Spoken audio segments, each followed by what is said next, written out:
Trump turns ire on Haley as she builds momentum. With just days until the Iowa caucuses, former President Donald Trump and his team have shifted to targeting GOP presidential rival Nikki Haley as they seek to slow her recent momentum before the first votes are cast this primary season. The turn to Trump's one-time ambassador to the United Nations marks a significant change in strategy for the former president and his campaign. The front-runner had spent the better part of the last year solely attacking Florida Governor Ron DeSantis, who had long been considered his top GOP challenger.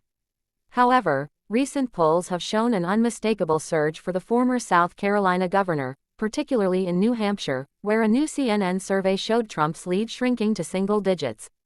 But even though he has publicly sought to downplay recent polls, and he still holds a commanding lead over the GOP field elsewhere, Trump's team is taking Haley's rise seriously, with the former president homing in on her stances on immigration as he seeks to emphasize his own hardline proposals. During a series of campaign events in Iowa last weekend, Trump leveled his sharpest attacks on Haley yet. And after stopping all ad buys attacking DeSantis, Trump's campaign launched its first television ad directly taking on Haley on immigration in the Granite State last week. The leading super PAC supporting Trump released its version on the same topic on Monday.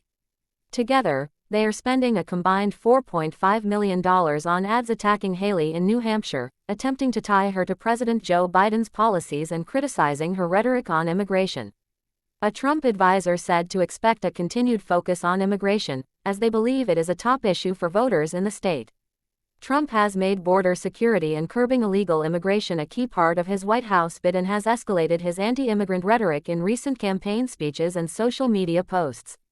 The Trump campaign blasted out an email on Monday highlighting Haley's opposition to the travel ban Trump imposed on several Muslim-majority countries while president, a ban he's vowed to reinstate if elected in 2024, pointing to Haley's comments in 2015 that Americans shouldn't describe illegal immigrants as criminals, and falsely claiming Haley opposed the construction of a border wall.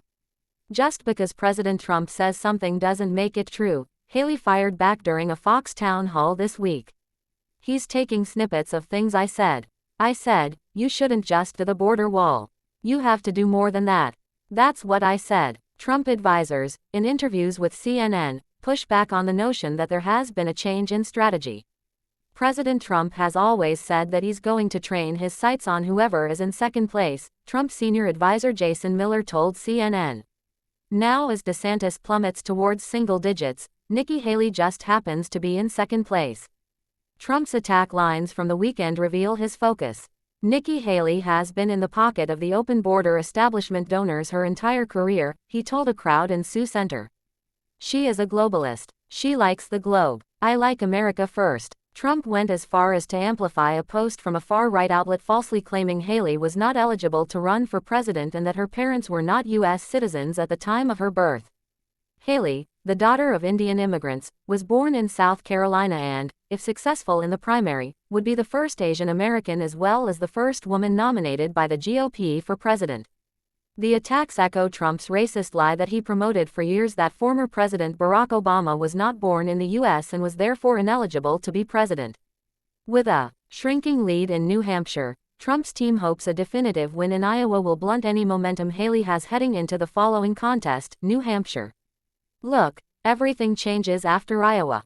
If he puts this away the way he should, that's going to shift a lot of undecided voters in New Hampshire, one source close to the campaign told CNN. Trump's team has been closely analyzing internal poll numbers in Iowa that showed Haley also gaining ground there. The team has maintained confidence he will ultimately win the New Hampshire primary later this month and has argued that independents have less sway on the overall GOP primary process. But in New Hampshire, independents have historically made up a greater share of the electorate than in other states. However, some of his advisors have routinely issued caution about unpredictable independent voters in the state. During a September campaign event in Iowa, one senior advisor expressed delight when sent a New Hampshire poll that had Trump running away with the race.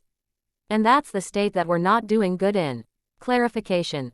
This story has been updated to clarify details about the share of independents in New Hampshire's electorate.